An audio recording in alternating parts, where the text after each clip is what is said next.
वंदे पुरुषोत्तमं वंदे पुरुषोत्तमं वंदे पुरुषोत्तमं। नमो नमस्ते अखिलमंत्र देवता द्रव्याय सर्वक्रतवे क्रियात्मने वैराग्य भक्त्यात्मजयानुभावित ज्ञानाय विद्याय गुरुवे नमो नमः। मेरे परमाराध्य श्री श्री ठाकुर कुलचंद्र जी के श्री चरणों में मेरा अशेष प्रणाम। परम पूज्यपाद आचार्य देव के चरणों में मेरा कोटि कोटि प्रणाम। हमारे सभी गुरु भ्रातागण, सत्संग प्रेमी जन, इष्टा अनुरागी जन तथा मेरी कल्याणमयी माताओं को मेरा आंतरिक जय गुरु प्रणाम निवेदन करते हुए मैं जाजन के क्रम में आज पूर्व के जाजन को आधार लेते हुए भारत की अवनति के संबंध में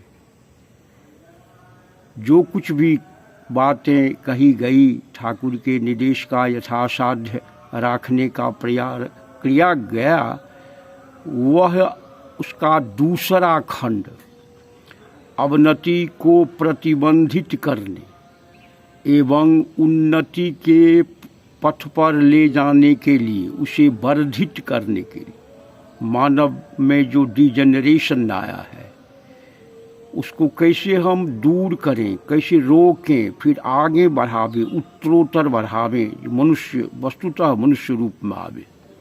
इसलिए ठाकुर प्रदत्त नीतियों के संबंध में हम लोग अवगत होना चाहेंगे। विभिन्न निर्देशों में सर्वप्रथम हमें सुदीक्षा के संबंध में जानना चाहिए, क्योंकि बिना दीक्षा से, बिना गुरु से ज्ञान की प्राप्ति नहीं होती है। और सुदीक्षा का संबंध है जो यहाँ इधर उधर जहाँ तहाँ दीक्षा ले लेने से हम अपने को सम्यक ज्ञान के अधिकारी नहीं बना सकते। इसीलिए मानव ही सृष्टि के सर्वोत्तम कृत्य है, शास्त्र ऐसा ही कहता है। अनुभव भी किया जाता है जो मनुष्य से ऊपर कोई नहीं है। मनुष्य ही सर्वभूतों का पोषण, रक्षण एवं अभिवृद्धि के लिए उत्तरदायी है। मानव ही सृष्टि के सभी जड़ चेतन सबके उपयोग के लिए, उसके वर्धन के लिए, उसकी सुरक्षा के लिए उत्तरदायी है। और मनुष्य ही फाइनेस्ट क्रिएशन, इसलिए दायित्व भी फाइनेस्ट होना चाहिए, ज्ञान भी फाइनेस्ट होना चाहिए। भगवान मनु ने कहा है जो भूतानां प्राणिनः श्रेष्ठ, सभी भूतों में प्राणी श्रेष्ठ। भूतानां प्राणिनः श्रेष्ठा प्राणिनां बुद्धि जीवनी, रैशनल बुद्धि, विजडम के साथ। और बुद्धि तस्तु नराः श्रेष्ठा नरेषु ब्राह्मणं स्मृता, नरों में ब्राह्मण। ब्राह्मण मतलब जो वृद्धि के नियम को जानता है, जो संसार के सारे वृद्धि के नियम को जानता हो, ज्ञान परिवेशन करता हो। और बुद्धि पाने के लिए, ज्ञान पाने के लिए सृष्टि के शरण में जाना ही होगा। शास्त्र भी यही कहता है, उत्तिष्ठ जाग्रत प्राप्य वरान निबोधत। वरान से अर्थ है वेद विद। ब्राह्मण माने वृद्धि को जानने वाला और स्वयं नियम पालन करके चलने वाला, आचरण के द्वारा जो अपने जीवन यापन में उसे उतार है ब्रह्म की बातों को, विस्तार की बातों को। और वह ऋषिगण हैं, क्योंकि ऋषि जो अनुभूति किया है, अनुभव किया है, जो जाना है अनुभूति के द्वारा, उसे ही हम ब्राह्मण कहते हैं। प्रत्येक वर्ण में ब्राह्मण है। शास्त्र भी यही निर्देश करता है। शास्त्र कहता है जो वर्णानां ब्राह्मणो गुरु, वर्णों में ब्राह्मण ही गुरु है, उसे जानना होगा। ब्राह्मणो गुरु, वर्णानां ब्राह्मणो गुरु। जैसे वशिष्ठ, व्यास, विश्वामित्र, कबीर, तुकाराम, रविदास, ये सभी विभिन्न वर्णों के थे, लेकिन सबों के लिए ब्राह्मण थे। उनकी बातों को समझना, बूझना, उनके द्वारा बताए गए नियम जिससे पुरुषोत्तम की प्राप्ति हो, ज्ञान अखंड हो, उसे जानना ही होगा। इसलिए गुरु चाहिए।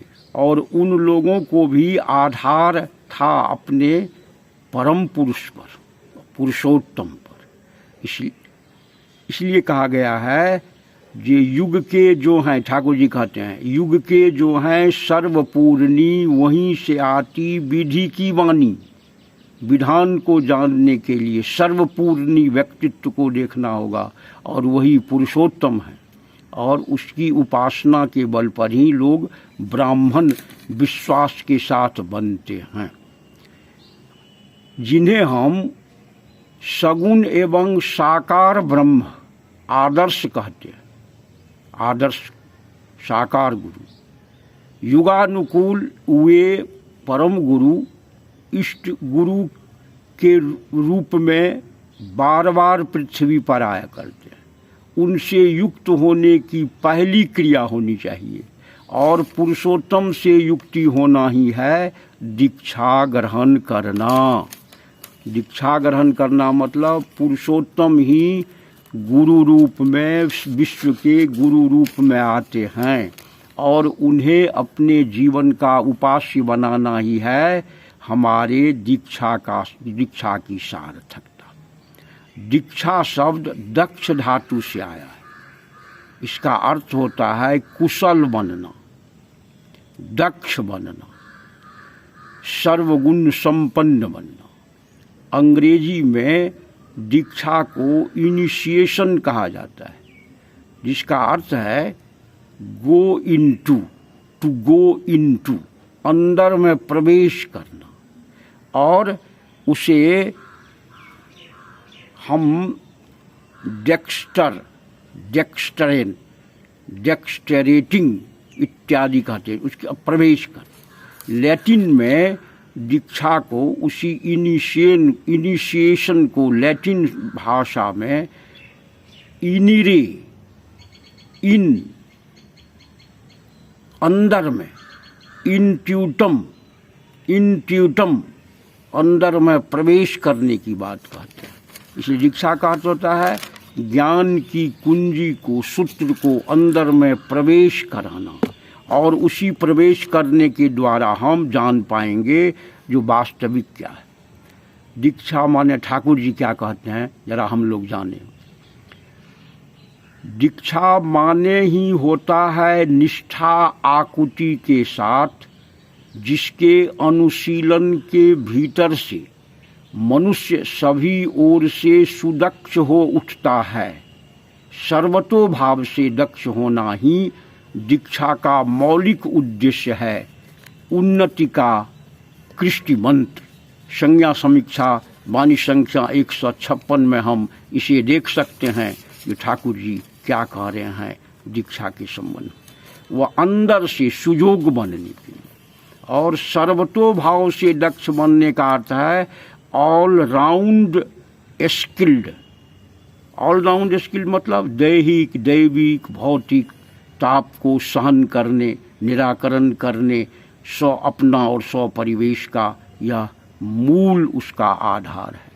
इसीलिए सकल समस्या समाधानी, जो सहज रूप में समस्या समाधानी, बुद्धि की चतुराई पर निर्भर करेगा। चतुर का अर्थ है चारों ओर सम्यक दृष्टि रखकर चलना, और उस सम्यक दृष्टि रखने के कारण ही हम उसे अपनी समस्याओं का, अपना और परिवेश की समस्याओं का चतुर्दिक नज़र रखना होगा।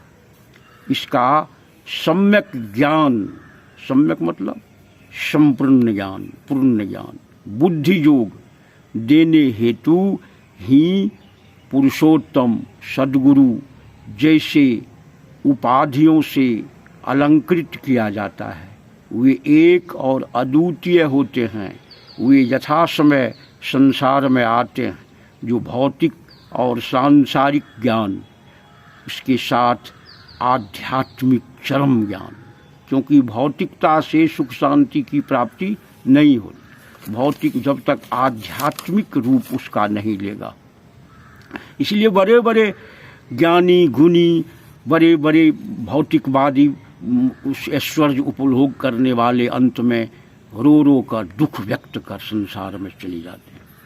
ये प्रत्येक युग में युग का सर्वोत्तम विधान देने के लिए वे बार बार आते हैं। वे ही हमारे दीक्षा के आशीष वचन देते हैं, बीज मंत्र देते हैं। मंत्र वही है, दाता एक ही नहीं होते, वे समय समय पर आते हैं, बल्कि समान भावधारा रहता है। मानव का सर्वोत्तम उन्नति, मानव का कल्याण, मानव के आप भाव रूप को देख करके उसके भावानुसार वे भावग्राही जनार्दना होते हैं। लेकिन वे सिमिलर इंस्टिंक्ट के होते हैं, सिमिलर उनका वह भाव रहता है, मानव कल्याण, सर्वतो भाव से सर्व दुख विमोचन। सेम नहीं होते। सेम इसलिए नहीं होते कि वह समय समय पर स्थान काल पात्र अनुसार भावानुयायी होके आते हैं। इसलिए परम पुरुष according to need place and circumstance आते हैं। इस उन अवतार कहा जाता है, उनका अवतरण होता है। जब वे आते हैं विशेष नबी, फिर जब आएंगे पुनरागमन होगा तो वह नबी होंगे, और वह जब निवर्तमान होंगे तो शेष हो जाएगा, वह शेष नबी। शेष नबी मतलब कि अंतिम उनका क्रम आने का बंद हो जाएगा, ऐसी बात नहीं है। वे बार बार जदा जदा ही धर्मश। अवतार का अर्थ होता है अब माने रक्षण, त्रि माने उत्तरण, जो रक्षा करे, उत्तरोत्तर वृद्धि के पथ पर ले जाए, उसे अंग्रेजी में प्रॉफिट कहते हैं। प्रॉफिट मतलब who प्रोफेसेस the law of being and becoming, जीवन वर्धन के नियम को जो बतलाते हैं, प्रोफेस करते हैं, व्यक्त करते हैं, व्याख्या करते हैं, वही पुरुषोत्तम। पुरुषोत्तम मतलब fulfiller the best fulfiller of the age, समय के अनुसार वह जुगा सर्वाद।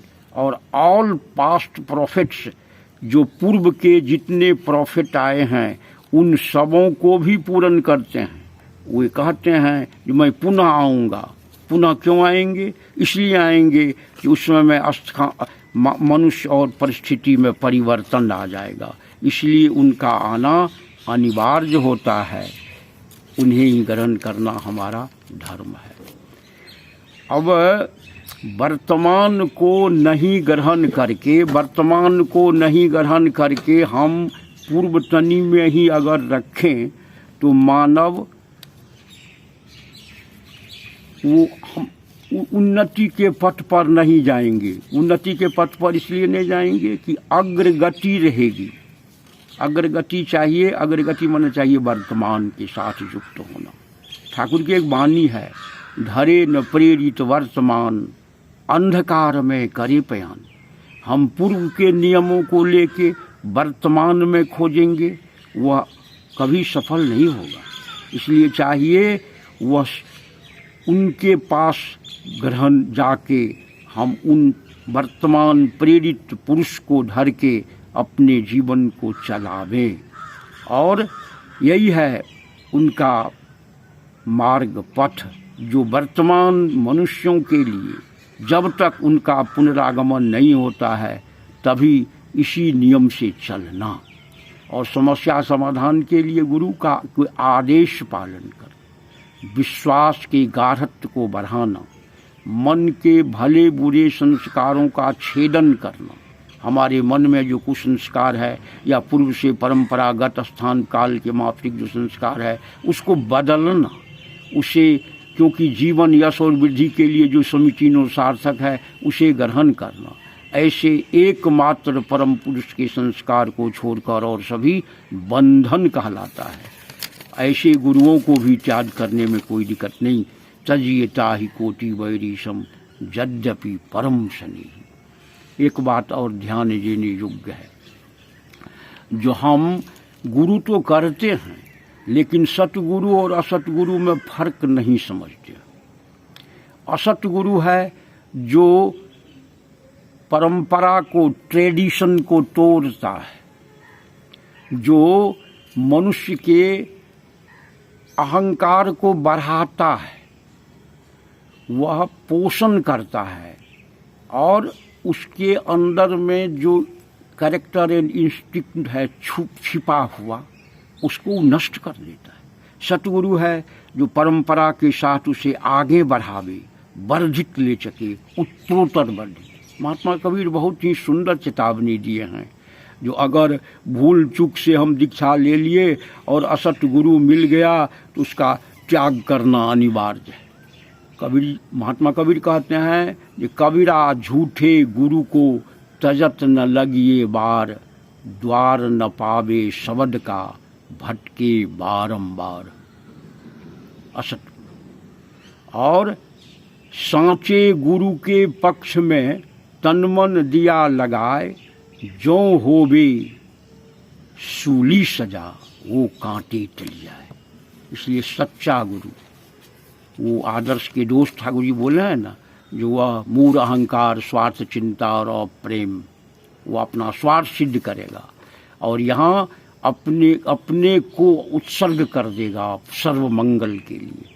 शास्त्र में भी वर्णन आया है, जो वे बार बार धराधाम पर आते हैं धर्म की नीति बताने, जब जब हो ही धर्म की हानि, जदा जदा ही धर्मस्य। जब अपना पथ मनुष्य भूल जाता है तो उसे वे ठीक करने के लिए आते हैं और अपने से प्रेम करके वर्धन की नीति को, बचने बढ़ने की नीति को, यही तो धर्म है, बचना बढ़ना। इसलिए हमें चाहिए वर्तमान पुरुषोत्तम के साथ युक्त होने की क्रिया, वही है दीक्षा। श्री श्री ठाकुर कहते हैं जो पुरुषोत्तम कब आते हैं, तो धर्म जे खाने विपाकी बाहने, व्यर्थ अर्थ धाय, तखन प्रेरित आविर्भूत होन, पापी परित्राण पाए। धर्म जखन विपाक वाहने, गलत रास्ता पकड़ लेता है, विभिन्न अर्थों से धर्म की परिभाषा दी जाती है और उससे तब उनका आविर्भाव होता है, वो उस वास्तविकता को बतलाने के लिए। इसलिए पापी मतलब जो धर्म विरुद्ध, अस्तित्व विरुद्ध, जो जीवन वर्धन की नीति को पतन की ओर ले जाता है, वही है पापी। पत धातु से पाप बना है, पत माने नीचे गिरना। दीक्षा का फलाफल, हम दीक्षा लेंगे, सदगुरु में दीक्षा हमारी हो गई तो फल क्यों नहीं प्राप्त कर रहे हैं? लोग पश्चाताप करते हैं, गुरु किए, स्मृति किए, दीक्षा सस्टेनी लिए, कहाँ कुछ लाभ हुआ। अभी डीपी वर्क कर्म में निकलता है लोग, तो बहुत सारे सस्टेनी होल्डर से भी डिफॉल्टर माना जाता है, माने विचित हुआ। मरणं बिंदु पाते न, वह नहीं समझता है जो इष्ट से विहीन होकर अपने कर्म के बाद। इसलिए उनसे युक्त होकर के हम प्रोटेक्टेड लाइफ जिएंगे। प्रोटेक्टेड लाइफ जिएंगे माने संरक्षित जीवन, हमारा जीवन यश और वृद्धि क्रम पर आगे बढ़ता रहे और डिवाइन डिक्टेशन पाएंगे। डिवाइन डिक्टेशन मतलब दिव्य चक्षु ज्ञान ददामि बुद्धि जोगं दांग जेन माम उपयांति थे। बुद्धि जोग, जहाँ प्रहेलिका, कहावत, ध्वंस। प्रकृति चक्षु मतलब वस्तु के वास्तविक स्वरूप को देखना।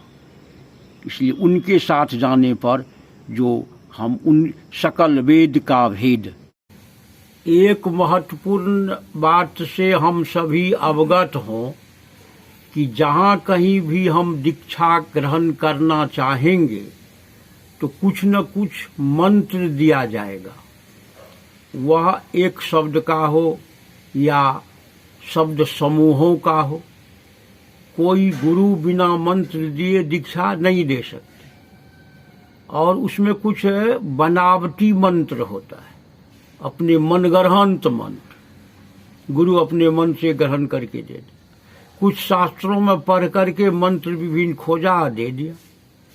कुछ शास्त्रों के आधार पर पूर्व पुरुषोत्तमों के द्वारा प्रदत्त ओम क्लीं ह्रीं इत्यादि, और वह जपिए, गायत्री सावित्री जपिए।